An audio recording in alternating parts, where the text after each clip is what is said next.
Bien, vamos a abrir nuestras Biblias en Marcos, capítulo 1, versículos del 16 al 28. Y como bien ya es sabido por todos, hemos comenzado esta serie de predicaciones del Evangelio según Marcos, presentando las evidencias y características que Marcos quiso dar también a la audiencia que escribía acerca de Jesús, siendo el Cristo, siendo el Hijo de Dios. La audiencia de Marcos principalmente estaba compuesta por griegos, según dice la tradición.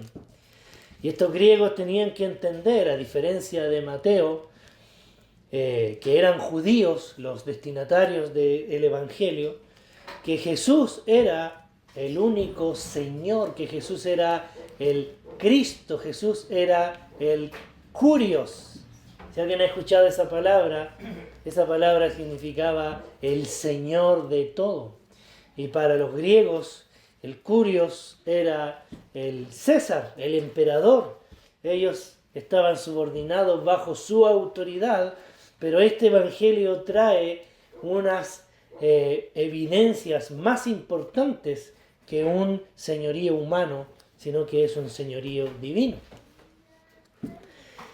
Por lo tanto, el día de hoy yo quiero hablarles acerca de Jesús y la autoridad de su palabra. Vamos a estar hablando acerca de Jesús y la autoridad a su palabra. Y dentro de estos versículos, del 16 al 28, al 45, del 16 al 45, vamos a estar meditando en cómo la palabra de Cristo está por sobre los hombres, cómo la palabra de Cristo está por sobre los demonios y cómo la palabra de Cristo está por sobre las enfermedades. Vamos a leer estos versículos rápidamente y vamos a meditar en qué es lo que Dios quiere enseñarnos el día de hoy a nuestras vidas. Dice la palabra del Señor lo siguiente. Andando junto al mar de Galilea, vio a Simón y a Andrés su hermano que echaban la red en el mar porque eran pescadores. Y les dijo Jesús: venid en pos de mí y haré que seáis pescadores de hombres. Y dejando luego sus redes, le siguieron. Pasando de allí, un poco más adelante, vio a Jacobo, hijo de Zebedeo, y a Juan, su hermano.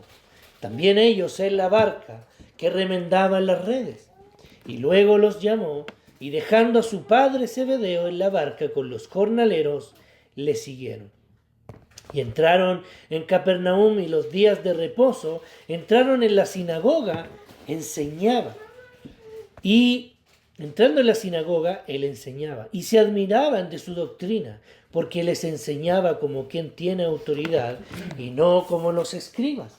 Pero había en la sinagoga de ellos un hombre con espíritu inmundo, que dio voces diciendo: ¿qué tienes con nosotros, Jesús Nazareno? ¿Has venido para destruirnos? Sé quién eres, el Santo de Dios. Pero Jesús le reprendió diciendo: cállate y sal de él.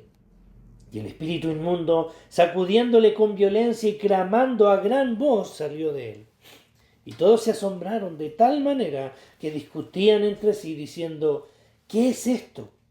¿Qué nueva doctrina es esta?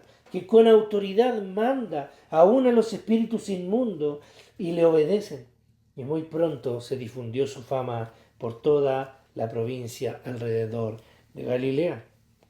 Al salir de la sinagoga, vinieron a casa de Simón y Andrés, con Jacobo y Juan, y la suegra de Simón estaba acostada con fiebre, y enseguida le hablaron de ella. Entonces él se acercó y la tomó de la mano y la levantó, e inmediatamente le dejó la fiebre y ella les servía.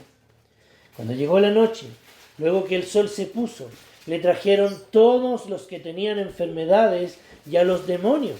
Y toda la ciudad se agolpó a la puerta y sanó a muchos que estaban enfermos de diversas enfermedades y echó fuera muchos demonios, y no dejaba hablar a los demonios porque le conocían.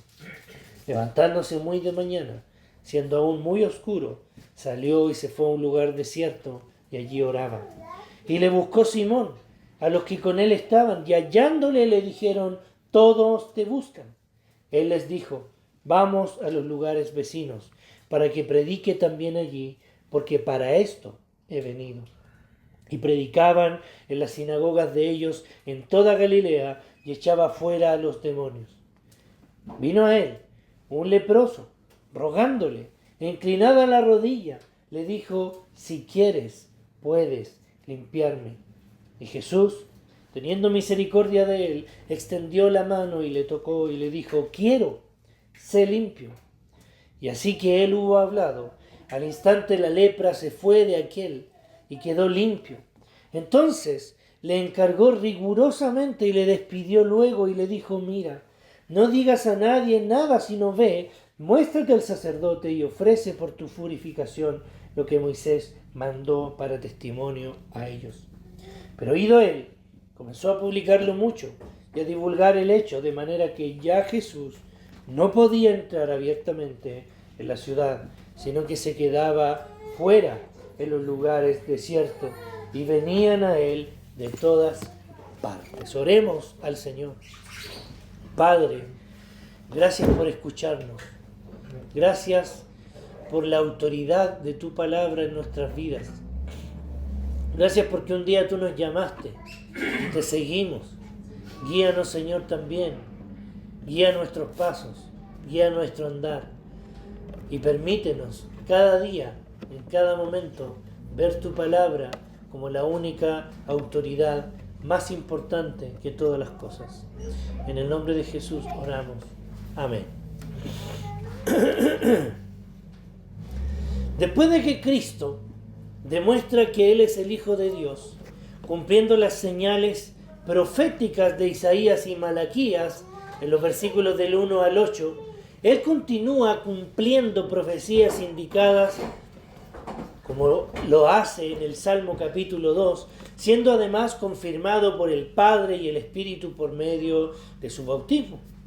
No solamente esto, sino que cuando Él es llevado por el Espíritu al desierto, en donde se nos enseña por medio de los otros evangelios que Jesús es tentado por Satanás, las fieras y los ángeles están sometidos a su señorío en el desierto, dándonos a entender que el reino de los cielos se ha acercado a la tierra por medio de Él, por lo que nos deja un mensaje claro y preciso que veíamos la semana pasada, que era arrepentirnos y creer en la buena noticia de que ha venido el Hijo de Dios a la tierra. En esta ocasión, como les decía anteriormente, vamos a ver por qué el Hijo de Dios es tan importante para nosotros los cristianos y por qué es que la palabra de Dios está por sobre todas las cosas. En esta sección, después de que Marcos quería dar algunas características especiales acerca del cumplimiento profético del Mesías, del Cristo, él ahora nos enseña una sección que nos permite comprender sobre qué tiene autoridad Jesús, el Hijo de Dios. Y yo quiero llevarles a un primer punto que se encuentra en los versículos 16 al 20, acerca de cómo la palabra de Cristo está por sobre los hombres. Posterior a eso, cuando lleguemos al versículo 21 al 28 en adelante, vamos a ver cómo la palabra de Cristo está por sobre los demonios. Y en los versículos del 29 al 45 veremos cómo la palabra de Cristo está por sobre las enfermedades. Partamos con lo primero. Dicen los versículos del 16 al 20 que la palabra de Cristo está por sobre los hombres. Los detalles de estos versículos que ya hemos leído son bastante importantes y son bastante necesarios considerarlos a la hora del relato. No voy a leer una vez más el texto porque es un poco largo, pero Simón y Andrés eran hermanos y eran pescadores, dice el texto. Ellos estaban haciendo su función, estaban haciendo su trabajo en ese lugar. Significaba, según lo que el texto nos dice, que ellos estaban en un momento bastante importante y ocupado. Ellos estaban trabajando. Interesantemente, ellos estaban comenzando la hora de trabajo, que era muy probable que era lo primero que ellos también iban a hacer durante ese día, y si no habían tenido tal vez una buena pesca durante los otros días, era importante cada día para ellos poder ir y buscar algo para llevar a la casa. Es importante entender que el trabajo de la pesca no era malo. La clase media o los pescadores estaban catalogados por estar en una situación social de clase media y también baja. Se caracterizaban también por ser personas que llevaban la fuente económica para sus familias, y en algunos casos habían personas que ya tenían flotas de pesca durante un montón de tiempo atrás, y que tenían la capacidad para poder contratar a personas para poder pescar, para generar una fuente de trabajo. Pero dice la palabra del Señor que Jesús llegó donde estas personas, y por el solo hecho de hablar, Él hizo que ellos dejaran su trabajo y su familia y le siguieran. El hecho de dejar padre y madre era rechazar el mandato de Dios. Popularmente, el mandato de honrar a los padres y a las madres. Popularmente, como quería decir, era una deshonra dejar el trabajo familiar botado en ese entonces. Pero vemos cómo el Señor, guiando esto, no nos está recomendando abandonar a nuestros padres, sino entender que la palabra de Dios tiene autoridad por sobre los hombres. Más adelante dice el texto ahí que Jacobo y Juan preparaban la red para trabajar. El padre, que se llamaba Zebedeo, se nombra en 2 ocasiones, en todos los evangelios, se nombra Zebedeo, y es importante, tal vez este hombre, porque por algo Marcos describe también a esta persona, tal vez que para los hermanos que recibían la carta esto tenía un significado. No vemos otra repetición más adelante de su nombre, pero se dice que Zebedeo tenía jornaleros. ¿Quiénes eran los jornaleros? Eran trabajadores asalariados. Eran personas que estaban bajo su cargo porque él les había dado trabajo. ¿Qué es lo que nos indica esto? Que su situación económica tal vez no era mala.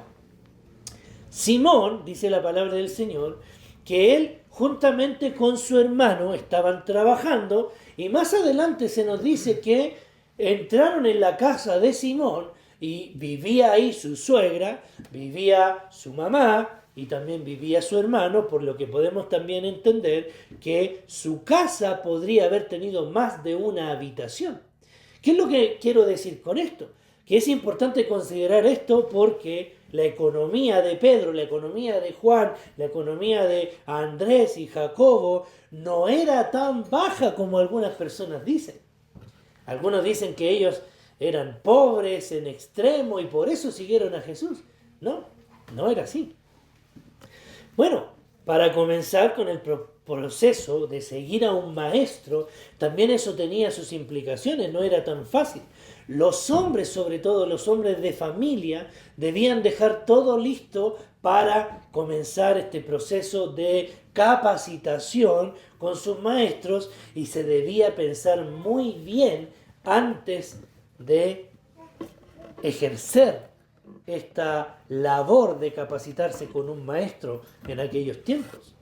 Debía existir deliberación, organización de las cosas del hogar para dejar la provisión necesaria por un tiempo para irse con el maestro y además las labores masculinas de la casa. Estas decisiones no se tomaban así como así. Sin embargo, ¿qué es lo que vemos acá? El poder de la palabra de Dios se demuestra en este texto llevándonos a pensar en todas las cosas que un hombre podría estar pensando como lo más importante. Dejó todo lo terrenal, pero no lo dejó por su propia decisión, sino solo por escuchar la voz de Jesús, el Hijo de Dios. Tal vez podríamos equivocarnos en pensar que Dios quiere que dejemos todas las cosas de lado, pero esto no es así. Él nos está demostrando el poder de su palabra que está por sobre estas cosas, incluso por sobre nuestras prioridades más cotidianas. La autoridad de la palabra de Cristo, hermanos, nos permite conocer que debemos considerar primeramente lo que Él dice para nuestra familia, para nuestro matrimonio, para nuestra paternidad, para nuestra maternidad. Debe estar presente en nuestro trabajo, en nuestros amigos, en las cosas que nos gustan hacer. La palabra de Dios debe llevar en primer lugar nuestro querer, nuestro aprendizaje, nuestra devoción, nuestro sometimiento, porque es más importante la palabra de Dios que nosotros mismos. Y eso es lo que el texto nos enseña en esta ocasión. La palabra de Cristo, hermanos, está por sobre los hombres. Por lo tanto, tenemos que entender que la palabra de Dios es más importante que lo que yo quiero hacer. La palabra de Dios es la autoridad de mi vida y de tu vida.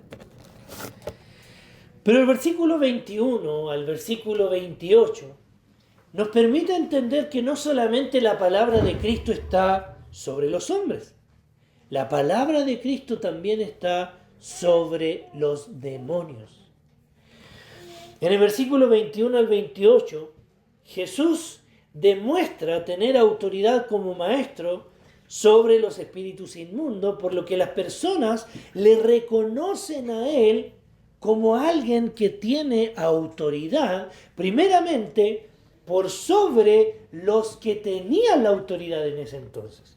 Fíjense lo que dice el versículo ahí en el 21, y esto quiero leerlo un momento, porque dice que entraron en Capernaum y los días de reposo entrando en la sinagoga enseñaban.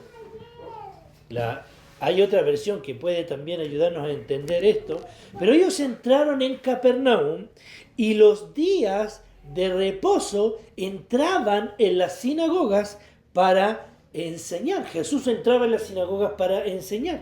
¿Por qué? Porque en las sinagogas los maestros se acostumbraban a llegar a ese lugar los días de reposo, los días sábados, y tenían una opción durante el día para poder tomar la palabra y enseñar las escrituras. En las sinagogas estaban los rollos. Cualquiera podía agarrar, o sea, no cualquiera, sino un maestro podía agarrar un rollo, leer las escrituras y dar la explicación correspondiente. Eso era permitido en ese tiempo.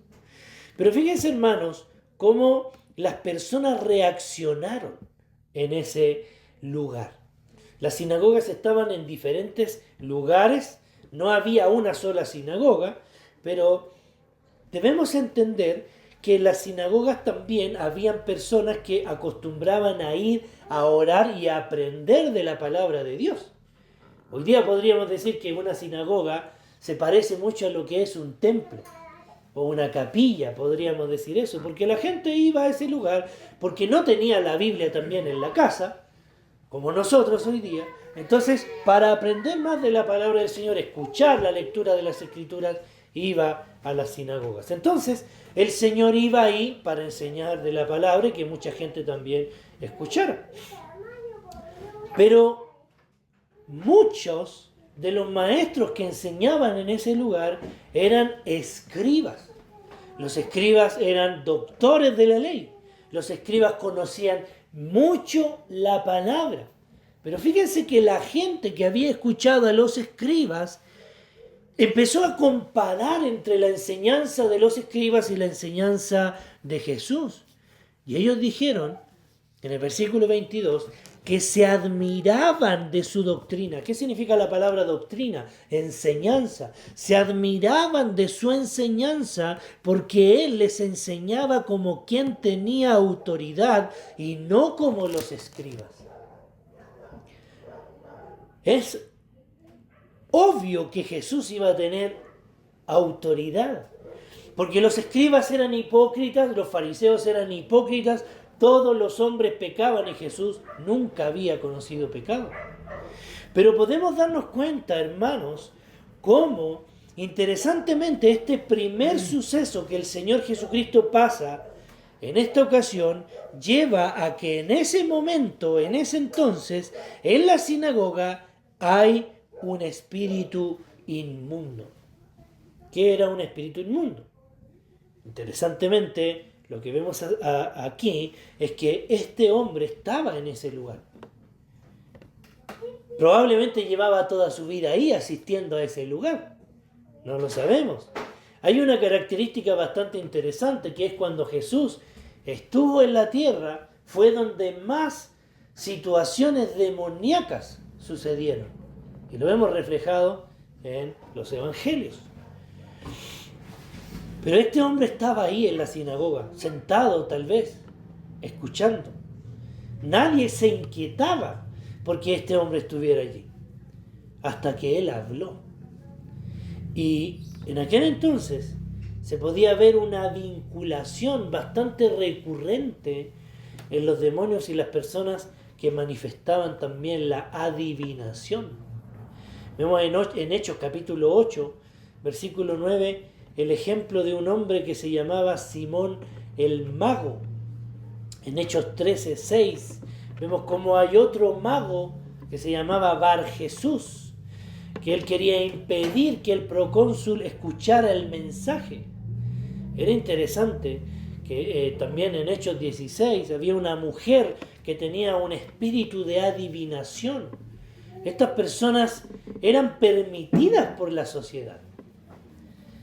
Pero el reconocimiento del demonio fue inmediato a la persona de Cristo. Él lo reconoció, a diferencia de los hombres que lo escuchaban hablar. Porque ¿cómo era que decían las personas que le escuchaban enseñar en la sinagoga? Dice el versículo 22, o más adelante incluso. Dice en el versículo que vemos, en donde se preguntan, ¿quién es este? Por ejemplo, en el capítulo 4, cuando el Señor tiene autoridad o demuestra autoridad sobre el mar, se preguntan, ¿quién es este? Pero ¿qué es lo que sucede con este demonio? Él le dice, sé quién eres. Sé quién eres. No podemos esperar verdad de los demonios, pero hay un reconocimiento inmediato, tal como confirma Marcos en el versículo 1. Jesús, el Hijo de Dios. El demonio le dice, el Santo de Dios. Sé quién eres, el Santo de Dios, le dice a Jesús. En el versículo 26, Jesús, ¿qué es lo que hace? Jesús no le dice, muy bien, qué buena respuesta. No, él inmediatamente le dice, cállate y sal de él. Qué tremendo es esto, hermanos, porque a veces nosotros cometemos el error de escuchar muchas veces o de repente apoyar lo que personas que no conocen a Cristo, tal como la Biblia dice, personas que tal vez tergiversan las Escrituras, asentamos con nuestra cabeza lo que están diciendo cuando lo único que hacen es tergiversar el Evangelio y a veces con verdades que claramente no vienen a dar respuesta al verdadero propósito que tiene Dios con la humanidad, que es salvar, sino simplemente seguir atado a una secta o alguna creencia falsa. Pero Jesús dice ahí, inmediatamente, cállate y sal de él. ¿Qué fue lo que sucedió en ese momento? Una vez más vemos en acción la palabra de Dios. Y esta vez, la palabra de Dios se manifiesta en contra del demonio, demostrando autoridad por sobre él, llevando a que el resultado del ejercicio de la palabra de Dios sea que este ser demoníaco saliera del cuerpo inmediatamente, complementándolo con violencia y con gritos. Por lo que el resultado, a pesar de que no contaba con la aprobación del demonio, su voz tuvo más poder, al igual que con los hombres. El versículo 27 nos ayuda a entender que este poder demostró a Jesús que al sacar a los demonios, él estaba por sobre también su enseñanza. El poder del Señor estaba por sobre también lo que estaba también diciendo. Él ya había sido alabado por su forma de enseñar, pero en esta ocasión Jesús es alabado por la autoridad de su enseñanza. Como dicen las personas, ¿qué tipo de enseñanza tiene este? Se preguntan. O en otras palabras, ¿qué enseñanza más extraña? ¿Quién al enseñar tiene poder sobre los demonios? Su fama, dice el versículo 28, comenzó a extenderse. ¿Y que no iba a ser así si los lugares también en los cuales él estaba eran bastante cercanos y además su enseñanza con poder nunca había sido antes vista? Y llegamos al último punto, que encontramos en el versículo 29 al 45, en donde la palabra de Cristo no solamente está por sobre los hombres, por sobre los demonios, sino también por sobre las enfermedades. Y quiero que usted vaya recordando la palabra de Cristo, que en la primera ocasión el Señor les dice a los hombres, ven, sígueme, y al instante dejaron las redes. Cuando el Señor le dice al demonio, cállate y sal de él, y al instante el demonio salió. Pero en este caso, en el versículo 29, el texto comienza a hablarnos acerca de la casa de Simón y Andrés, en donde se dice que Simón vivía con su hermano, además con su suegra y además con su esposa. Dice que inmediatamente los discípulos le mencionaron a Jesús acerca de su suegra que estaba enferma y Jesús le sanó. Simplemente eso. La muestra de Jesús fue tomar al enfermo de la mano y fue sanado. Esto trajo también diferentes consecuencias. No quiero pasar por esto así como así, sino complementarlo con todo lo que viene diciendo más después, porque esto llevó a que todas las personas vinieran a la casa de Simón, Pedro, en Capernaum, y que al punto de que habían enfermedades, habían personas con enfermedades, habían demonios. Dice la Escritura que toda la ciudad llegó a ese lugar.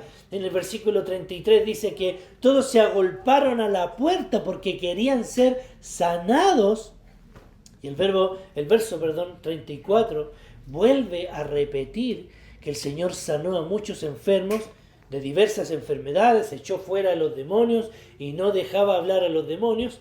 Tal acto claramente entendemos que se complementa con estos relatos anteriores en los cuales el Señor no quería que hablasen los demonios porque le conocían, o no porque le conocían, sino porque esto no es tan importante de saber lo que hablan los demonios. Por lo que esto también llevó a una situación que marca la importancia en la cual Jesús nos deja bien en claro en los versículos posteriores, como por ejemplo el versículo 25, en que algunos pueden decir que el Señor nos da un ejemplo claro de su dependencia al Padre, porque ese día, esa noche, sucedió lo que sucedió. El Señor sanó a todas las personas, pero al otro día, muy de mañana, muy temprano, se fue, dice la palabra del Señor, a un lugar muy oscuro, que probablemente eran antes de las 5 de la mañana. Se fue a un lugar y allí oraba. Claramente esta enseñanza la hemos tenido en muchas ocasiones como devocionales, en donde se nos dice que debemos imitar a Cristo, porque Jesús estaba subordinado al Padre, buscaba la voluntad del Padre, buscaba la bendición del Padre constantemente, la voluntad del Padre. Al momento de estar orando, él estaba dando cuentas de que Dios estaba a cargo de todas estas cosas y cómo él también tenía dependencia del Padre. Pero mientras él estaba orando, vemos que llega Simón. Y Simón le busca. Dice la palabra del Señor que no solamente Simón llegó, sino todos los que estaban con él y le buscan. Es necesario poder también entender que esta palabra, y le buscó, es una palabra que lleva a darnos cuenta de que había una búsqueda diligente.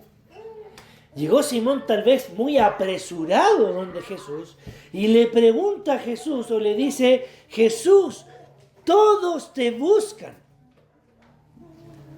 Es como cuando usted no encuentra a su esposo porque pasó algo malo y le dice: ¿dónde estabas?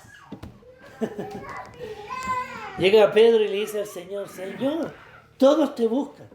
Tal vez podríamos deducir en nuestra humanidad que lo que Pedro viene a decirle al Señor: Señor, ¿qué estás haciendo aquí? Si está toda la gente allá, toda la ciudad estuvo ahí el día anterior, quizás hasta qué hora se acostó Jesús, no podía descansar, quizás estaba sanando gente, sanando enfermedades, y llegaban más personas y todos le estaban buscando, pero ¿dónde estaba Jesús? Orando. Pero aquí es donde viene algo bastante importante de entender, porque es en esta ocasión en donde el Señor nos permite conocer que su función en esta tierra no era simplemente sanar. Su función en esta tierra no era simplemente sacar demonios, sino como veíamos al principio, él llegando a la sinagoga estaba enseñando y su enseñanza era totalmente autoridad, y en este versículo se vuelve a repetir al Señor diciendo: vamos a lugares vecinos para que predique yo allí, porque para esto he venido. ¿Para qué vino el Señor entonces?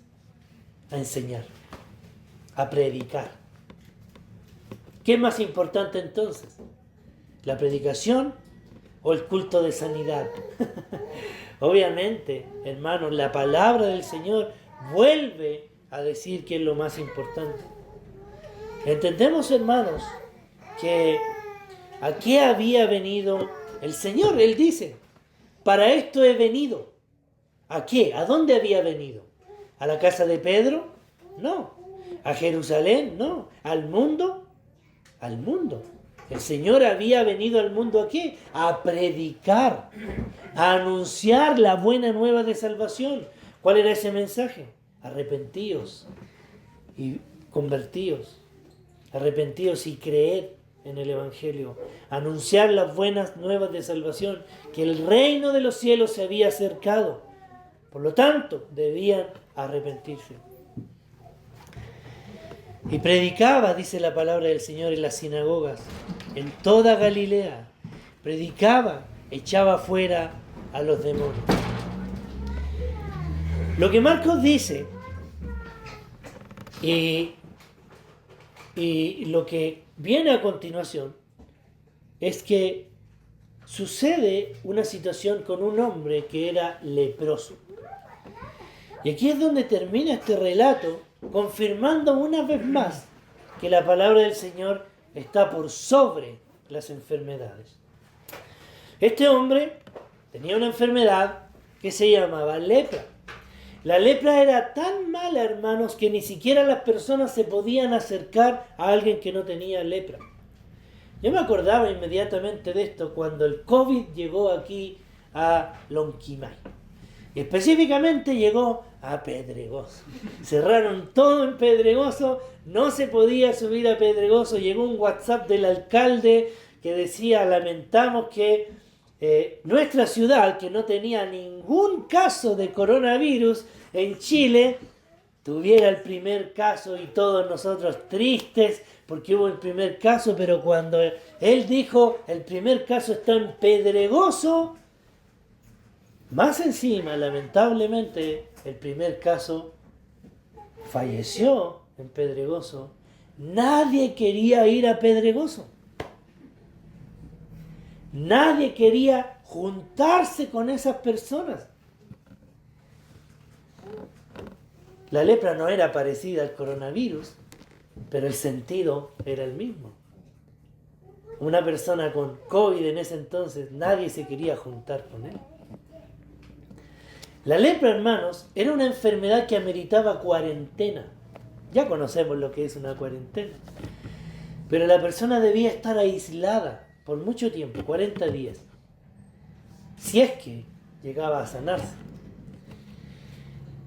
El leproso era tan humillado por su enfermedad, porque él tenía que correr cuando veía que alguien venía a alejarse lo más pronto posible y decir: ¡atención! ¡Soy un leproso! ¡Aléjense de mí! Qué triste, hermanos, eso. Sin embargo, este hombre, que según dice Kinner, esta enfermedad era una enfermedad repugnante de la piel. El Señor ya había en Levítico capítulo 13, versículo 45, dicho acerca de la lepra. Era una separación del resto de la sociedad. Y, hermanos, en consecuencia, los leprosos estaban marginados del resto de la sociedad. Estaba prohibido tocarles. Ni siquiera su familia podía estar con él. Y este leproso se acerca al Señor Jesucristo. Pero veamos la actitud de este hombre. La actitud de este hombre, él me recuerda mucho a lo que sucede más adelante con la mujer sirofenicia. Fíjense lo que dice este hombre. Vino a él un hombre leproso rogándole e hincada la rodilla. En Lucas, en el mismo relato, se nos dice que este hombre vino y le rogó al Señor. Le pidió al Señor con mucha tristeza, con mucha desesperación. ¿Y por qué me acuerdo de la mujer sirofenicia? Porque ella también le pide al Señor que tenga misericordia de ella, y el Señor saca un ejemplo acerca de los perros que comen debajo de la mesa, y ella acepta su condición y dice: sí, Señor, yo soy uno de esos perrillos, dame de las migajas. Qué humilde es esa respuesta. Que esta mujer lo entendió totalmente. Pero ya lo vamos a ver en un futuro. Pero fíjense lo que hace este hombre. Se humilla ante el Señor y le dice: si quieres, puedes limpiarme. Este hombre nos dice: Señor, declaro sanidad en esta hora. Este hombre no viene a exigirle al Señor que lo sane, como muchos hoy en día dicen que hay que orar. Tienes que exigirle al Señor que Él te responda.